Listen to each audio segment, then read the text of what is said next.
বিজয়, বিজয়, আমাকে পুজো দিবি না?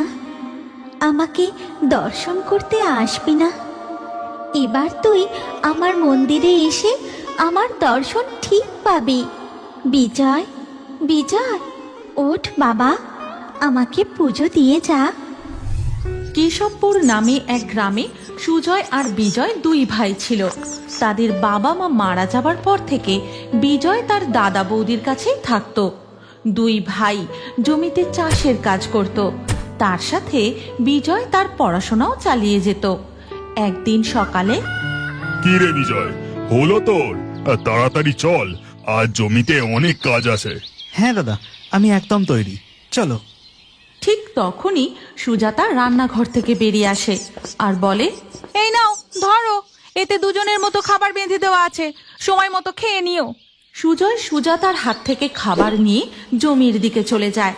তারপর দুই ভাই মিলে জমিতে কাজ করতে থাকে। বেলা বাড়ার সাথে সাথে সূর্যের তাপও প্রচণ্ড বাড়ে। আর ঠিক তখনই বিজয়, একটু জল খাবো।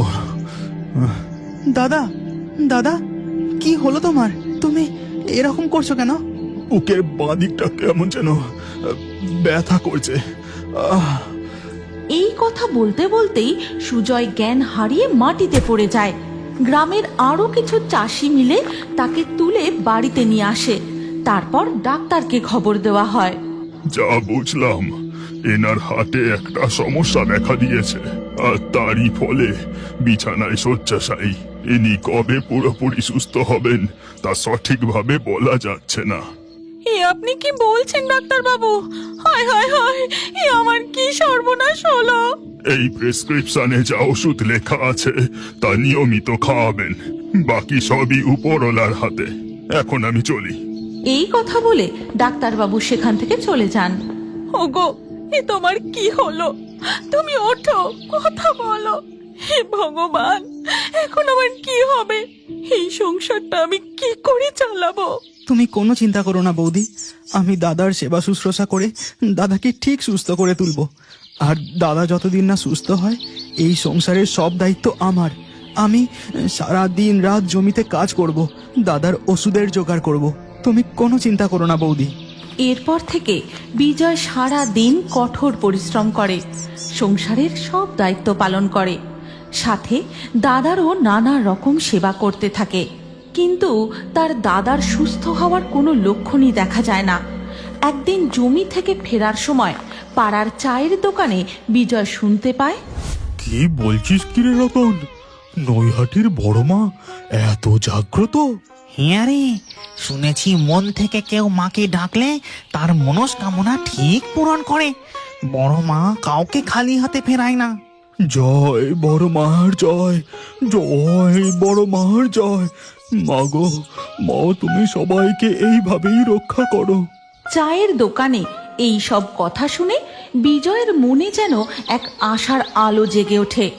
পরের দিন সকাল হতেই সে ছুটে যায় নৈহাটির বড় মার কাছে। কিন্তু বড় মার মন্দিরের সামনে পড়ে লম্বা লাইন, প্রচণ্ড ভিড়। সারা দিন লাইনে দাঁড়িয়েও বিজয় বড় মার দর্শন পায় না। মন্দিরের দরজা বন্ধ হয়ে যায়। বিজয় ক্লান্ত হয়ে একটা বেঞ্চে বসে। এ তোমার কেমন বিচার বড় মা? এত দূর থেকে মনে এত আশা নিয়ে তোমার কাছে ছুটে এলাম, তুমি আমায় দর্শনটুকুও দিলে না। এখন আমি আমার দাদাকে কি করে সুস্থ করে তুলবো? ও ভাই, বসে বসে এত কি ভাবছো? এই নাও, এই জল বাতাসাটুকু খেয়ে নাও। বিজয় মাথা তুলে দেখে তার সামনে একটি বউ জলের ঘটি আর বাতাসা নিয়ে দাঁড়িয়ে আছে।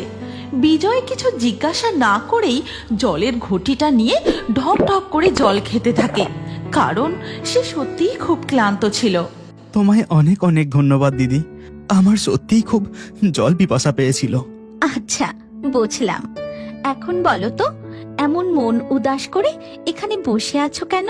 মনের কত আশা নিয়ে বড় মার দর্শন করতে এসেছিলাম। আমার দাদা খুব অসুস্থ, ভেবেছিলাম বড় মার পায়ের ফুল দাদার মাথায় ছোঁয়ালে দাদা আস্তে আস্তে সুস্থ হয়ে যাবে। কিন্তু বড় মা আমাকে খালি হাতেই ফিরিয়ে দিলেন। ও ওরে পাগল ছেলে, বড় মা কাউকে খালি হাতে ফেরায় না। বড় মার দর্শন পেতে হলে যে মন্দিরে আসতে হবে এমন কোনো কথা নেই। যে কোনো স্থানে বসে মন থেকে বড় মাকে ডাকলেই তিনি সাড়া দেন। আর পুজোর ফুলের কথা বলছিস, গাছ থেকে ফুল তুলে বড় মার নাম করে সেই ফুল মাথায় ছোঁয়ালেই হবে। শুধু মনে ভক্তি আর বিশ্বাসটুকু রাখতে হবে। এই কথা বলেই বউটি পাশের একটি গাছ থেকে একটা জবা ফুল তুলে নিয়ে বিজয়ের হাতে দেয়। বিজয় চোখ বন্ধ করে চোখের সামনে বড়মার ছবি দেখতে পায়, কিন্তু চোখ খুলে সে ওই বউটিকে আর কোথাও দেখতে পায় না। এ কি দিদি, কোথায় গেলে তুমি? দিদি, দিদি। বিজয় আর এক মুহূর্ত দেরি না করে তাড়াতাড়ি বাড়ি ফিরে আসে আর সেই জবা ফুলটি দাদার মাথায় ছোঁয়ায়। ধীরে ধীরে তার দাদা সুস্থ হয়ে ওঠে। এরপর থেকে বিজয় তার বাড়িতেই নিত্য বড়মার পুজো করে। আচ্ছা, এখন তো তুমি পুরোপুরি সুস্থ, এবার তুমি তোমার ভাইকে নিজের ব্যবস্থা নিজে করে নিতে বলো। কতদিন আর আমাদের সংসারে থাকবে শুনি? কিন্তু এতদিন ভাই তো এই সংসারের সব দায়িত্ব সামলেছে, ওকে আমি এখন কি করে আলাদা করে দিই বলো তো? চুপ করো তো, এতদিন যা করেছে করেছে, এখন আমি যা বলছি তুমি তাই করো, না হলে কিন্তু আমি সব ছেড়ে ছুড়ে বাপের বাড়ি চলে যাব। না না গিন্নি, ও কথা বলো না। ঠিক আছে, আমি ভাইকে গিয়ে তাই বলছি। এরপর সুজয় বিজয়ের ঘরে যায়। বিজয় তখন পড়াশোনা করছিল। তার দাদা এসে তাকে এই বাড়ি ছেড়ে বেরিয়ে যেতে বলে, সাথে তার বৌদিও তাকে নানান রকম অপমান করে। দাদা, বৌদি, এ তোমরা কি বলছো? আমি বাড়ি ছেড়ে এখন কোথায় যাব? ওসব আমরা জানি না, যেদিকে দু চোখ যায় চলে যাও। কতদিন আর দাদার ঘাড়ে বসে থাকবে শুনি? দাদা বৌদির এমন অপমান সহ্য করতে না পেরে বিজয় তার জামা কাপড়, বইপত্র এবং বড় মার ছবিটা সঙ্গে নিয়ে বাড়ি থেকে বেরিয়ে পড়ে। সে স্টেশনের দিকে চলে যায়। ধীরে ধীরে রাত হয়ে যায় আর রাতের বেলা বিজয়ের ধুম জ্বর আসে।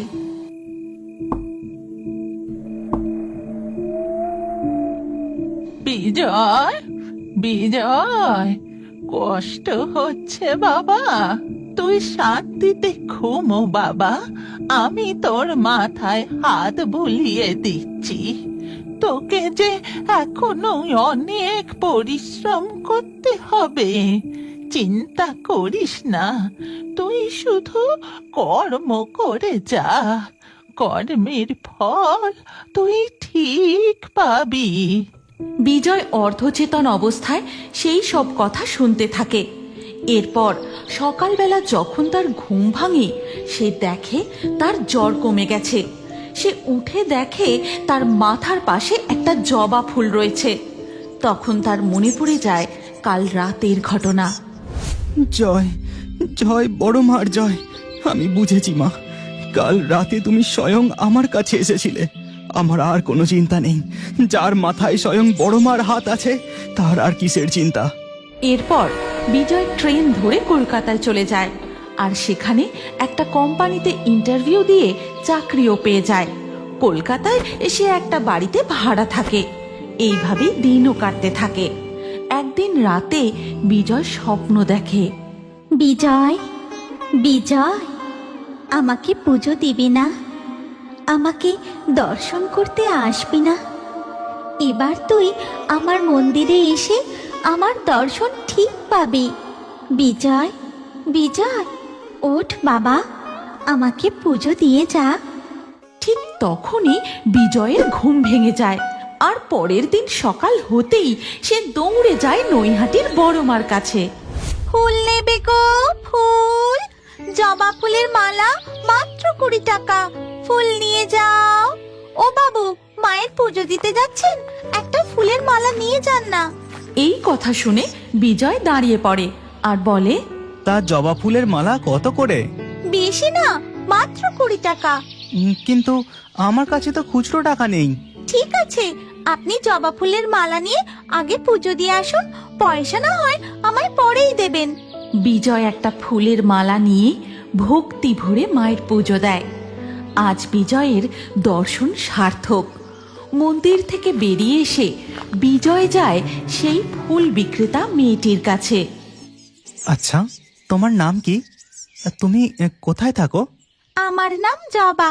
এই তো এখানে ফুল বিক্রি করি আর রাতের বেলা মায়ের মন্দিরেই থাকি।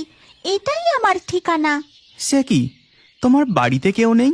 সেই কোন ছোটবেলায় আমার বাবা মা মারা গেছেন, তারপর থেকে এই মায়ের মন্দিরের সামনেই আমার বড় হয়ে ওঠা। আর এই মন্দিরের পুরোহিত মশাই আমাকে বড় করে তোলেন। এরপর জবা বিজয়কে সব কথা খুলে বলে, আর সব শুনে বিজয়ের জবার জন্য কেমন মায়া হয়।